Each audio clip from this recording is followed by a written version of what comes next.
Good afternoon, everyone. As I mentioned, my name is Barb Rank, and I am filling in for Seneca today.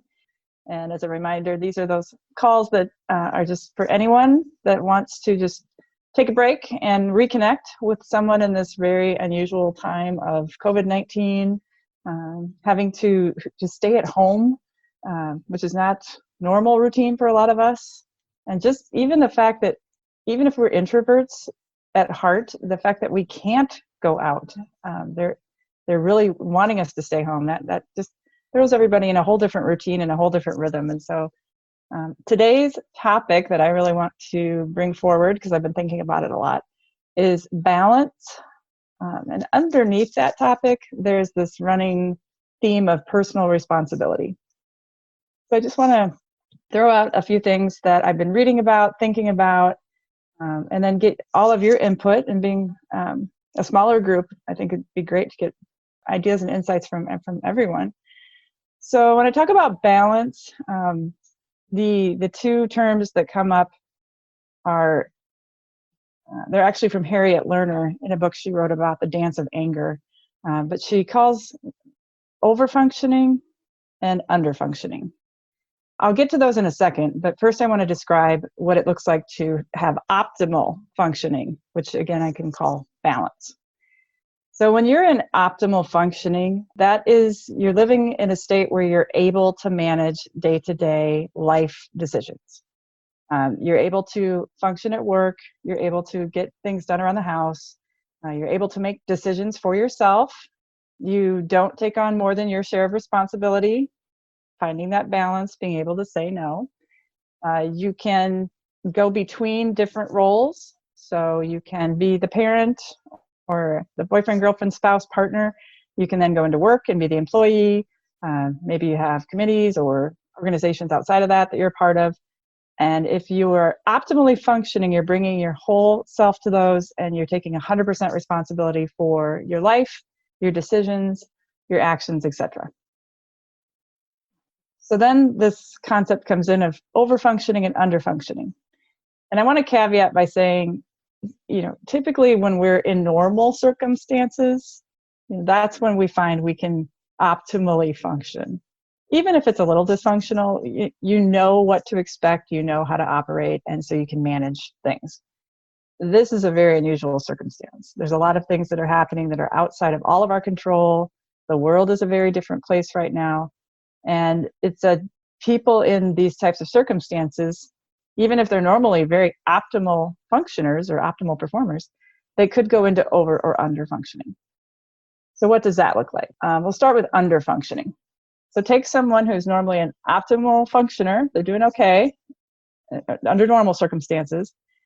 If they're under functioning, they're going to start to check out, basically. And what that could look like is they're going to start needing more help. They're going to stop being able to perform at their level that they were before.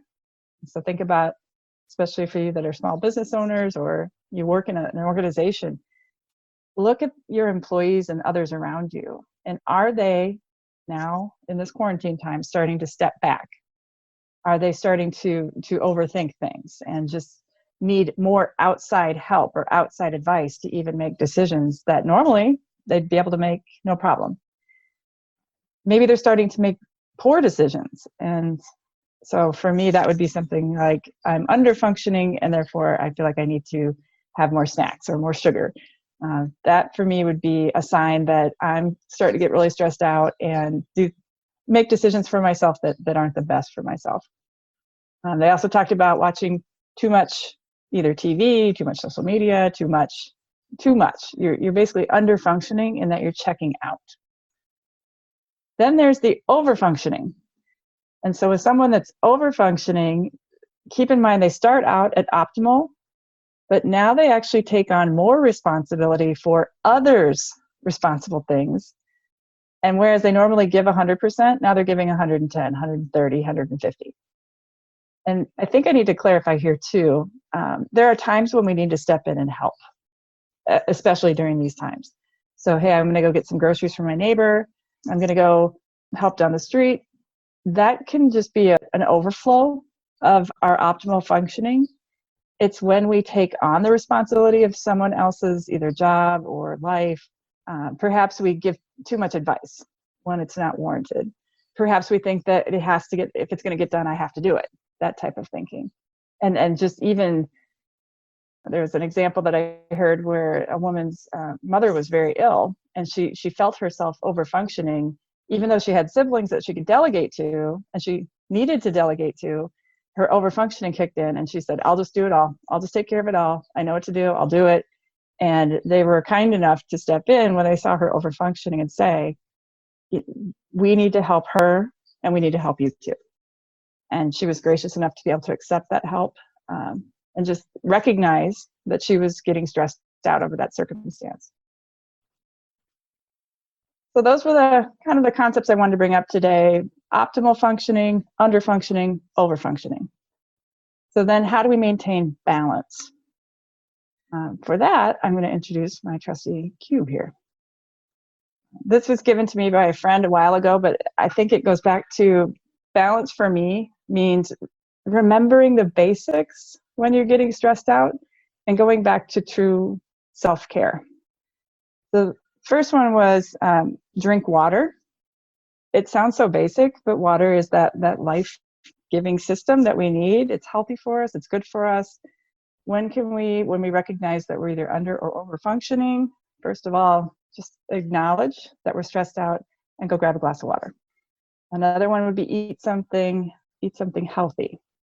So for me, I would have to take responsibility for myself and say, okay, I really want this high carb, high fat, high sugar thing, but I already know what it's going to do. It's going to make me feel sick and sluggish. So what is something healthier that I could eat? Another one would be setting goals. And especially during this time, yes, we can give ourselves some slack that society is not like it used to be. But what are those small goals that we can set every day, even if it's something like I did this morning, which would be, I'm going to power wash the deck. I set a goal. I went on YouTube and figured out how to use a power washer, and it's not quite there, but I had some fun doing it. Other things would be exercising and just reminding yourself, you can do this. You can do this. We're going to get through this together. And then allowing yourself just that self-acceptance to know that it is different, but we're going to get through it.